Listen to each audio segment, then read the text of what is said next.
Welcome to this explainer. Today, we're unpacking a fascinating and, honestly, deeply important topic, the systemic and often very subtle ways that authoritarianism takes root in a state. We tend to think of dictatorships arriving literally overnight, announced by tanks rolling down the street. But the reality, it's usually far more complex and a whole lot more subtle. To spot a dictator before it's too late, think about the old boiled frog analogy. If you drop a frog in boiling water, it jumps right out.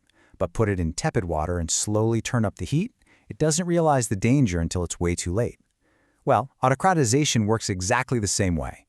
It's this slow, systematic dismantling of democratic institutions. It's a gradual creep, not an overnight military coup.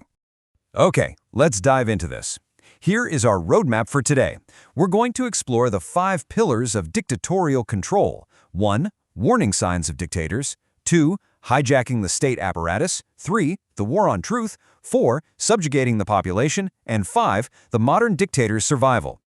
Starting off with Section 1, Warning Signs of Dictators, or Spotting the Red Flags. Dictators aren't just born in a day, right? Political scientists like Juan Linz have actually identified 4 key behavioral red flags to spot an aspiring autocrat long before they consolidate power. First, they reject democratic rules, either in their words or their actions. Second, they deny the legitimacy of their political opponents. They'll treat the opposition as this subversive existential threat, often baselessly labeling them as criminals or foreign agents. Third, they tolerate or even encourage violence, like refusing to condemn mob attacks by their own supporters. And fourth, they show a clear willingness to limit civil liberties, aggressively threatening their critics and the press.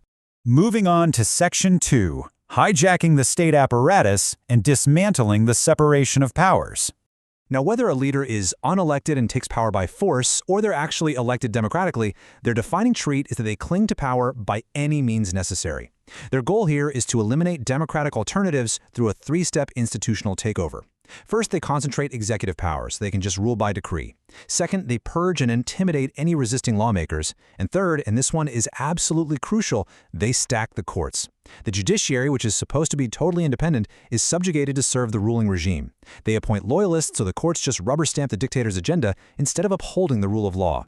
Which leads us to the illusion of choice, sham elections. Now, you might be wondering, if they have all this power, why even hold elections at all? Well, it's to maintain a facade of democratic legitimacy. But make no mistake, a dictatorial regime severely manipulates these elections, and they will outright cancel them if the results don't go as intended. Plus, a dictator never holds a genuine referendum, or they simply ignore the result if it doesn't suit them.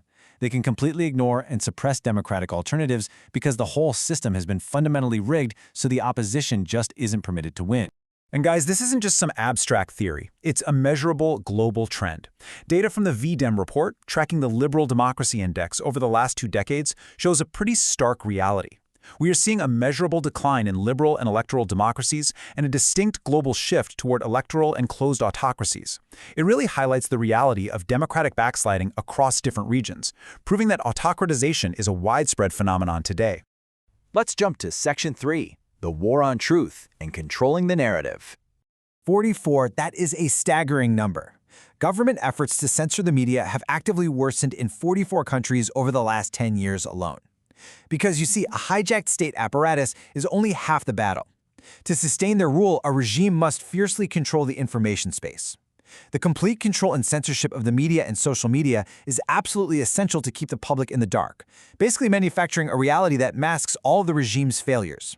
So how do they achieve this informational dominance? It's a 3-pronged attack. First is the cult of personality, portraying the dictator as this infallible, providential guardian whose image is literally everywhere. Second, mass propaganda, using media serving the dictator to constantly glorify the regime. This often involves a kind of newspeak, using expressions that actively invert their original meaning to confuse and manipulate the public. And third, media censorship, which means aggressively silencing the independent press and wiping out alternative views entirely. That brings us to Section 4, Subjugating the population and the mechanics of fear. A deeply chilling aspect of this subjugation is the targeted desire to control young people and children. Totalitarian regimes demand active participation. Just think of historical examples like the Hitler Youth or the Komsomol in the Soviet Union. By mobilizing youth into state-driven programs, they indoctrinate the next generation from a very young age. This ensures ideological conformity and unwavering loyalty to the dictator before critical thinking skills can even fully develop. And for adults, dissent is violently crushed. Dictatorships rely on a political police force, bloated intelligence services, and sometimes paramilitary militias. They maintain absolute control of opposition groups and dissidents through arbitrary arrests, detention without trial, and enforced disappearances. The goal is incredibly simple: create a climate of fear so widespread that it deters literally anyone from voicing dissenting views. Furthermore, we see the absolute curtailment of all individual or fundamental freedoms of the population. Freedom of expression? Punished. Freedom of assembly and association? Strictly prohibited. That means the absolute curtailment of the freedom to protest and the banning of independent trade unions and citizens' organizations. You simply cannot gather to challenge the status quo. To enforce these severe restrictions today, secret police utilize massive tracking and surveillance of the population. We're talking heavy use of CCTV, internet filtering, and informant networks to dismantle inciting groups before they can even organize. And if people do manage to gather, we see the violent suppression of demonstrations, where police and security forces are used directly to violently muzzle the population. Finally, Section 5, the modern dictator's survival or informational autocracy. So, how have the mechanics of tyranny adapted to the 21st century? Well, today's autocrats know that mass violence can actually be bad for business in a globalized world. While 20th century totalitarianism relied on mass terror, rigid ideologies, and gulags, modern authoritarianism relies on performance legitimacy, basically convincing the public the dictator is highly competent. As researchers point out, modern autocrats prefer the subtle ankle bracelet to the gulag. They use violence sparingly and surgically, relying much more on manipulating information. The modern informational autocrat has a highly advanced toolkit. They use artificial intelligence to analyze mass communications and generate propaganda. They deploy troll farms to manipulate public opinion and aggressively attack critics online. They enforce strict internet and social media filtering to silence independent voices. Instead of outright fighting democracy, they simulate it. They co-opt elites and hold those sham elections we discussed earlier, maintaining a veneer of popularity while holding an iron grip on reality. Which leaves us with a critical final thought. The anatomy of a dictatorship is not a mystery anymore. The systemic warning signs, the dismantling of institutions, and the manipulation of truth are clearly documented. So if the playbook is known and the digital tools of control are growing more sophisticated every single day, how will you recognize these signs, and how will you protect the truth in the digital age? Thank you so much for joining me for this explainer. Keep questioning and stay focused.